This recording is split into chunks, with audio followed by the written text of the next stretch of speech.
Today I want to show you a really cool weight distribution hitch storage bracket that I made. I really started getting tired of lugging it from the hitch to the interior compartment and back. You know, you get grease on your shirt. 60 pounds isn't one hand material. You got to use two hands and you got to get it in the right spot. And most importantly, I wanted to get it out of the interior compartment, but I wanted it to put it somewhere that I could lock it up. So I've been looking for months, coming up with different ideas. There's a company out there that sells U-shaped stainless steel brackets that you bolt to the frame, and then you stick your hitch in there and then put a pin in the back and it holds it up.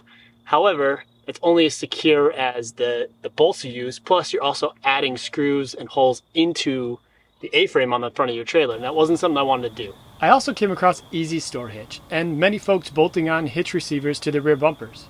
But for me, all these options still relied on accessible bolts or screws for security. So I decided I was going to try and make one myself. After that, I got a hold of my buddy Joe from Homesteadonomics. I was talking through the project with him, and he's like, well, what you could do is you could get 4-inch piping. You get it longer than you need, and then you cut out the size of your frame.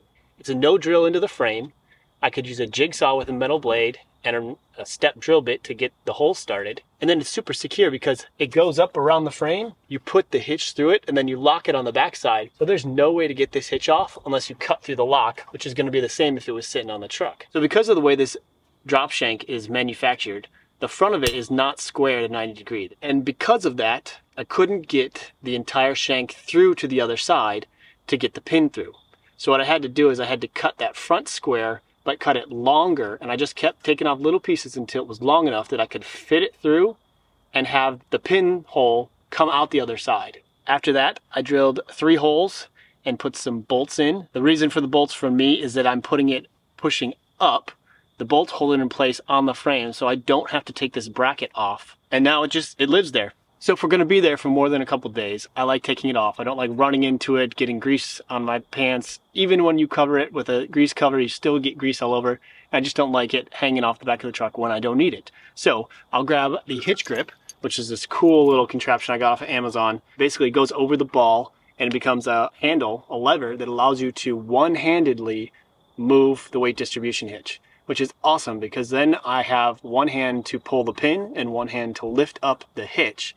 And I can bring it from the truck, put it on the trailer, and put that locking pin on there. And then I just lock it up. And now my weight distribution hitch is locked to the frame of my trailer.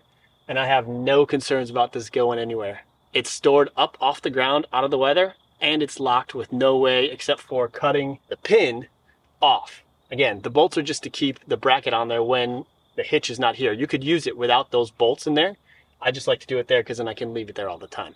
So I highly recommend the hitch grip. It's a cool little device and little tool. It's got some metal grips here that grab into the ball, and I have not had it slip. That was my concern when I ordered it, if it would slip off the ball. But whatever they put in the teeth of this grip, grab onto the ball, and it does not wiggle about after you pick it up.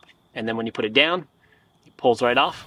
So another option I wanted to share with you that I came across and kind of made up when I was searching out different options is that if you grab a fence strap from the hardware store, they're super inexpensive, take the bolt out and then screw it into a piece of wood, or if you wanted to, into the frame of your trailer, you can then store the hitch there as well. That would be like the cheapest solution I came up with. It was less than a couple dollars for the bracket and screws. So just want to throw that out there as another option, another way to store it. I used it to store my hitch on my workbench over last winter, and it was pretty effective at doing that, so I want to share that as well.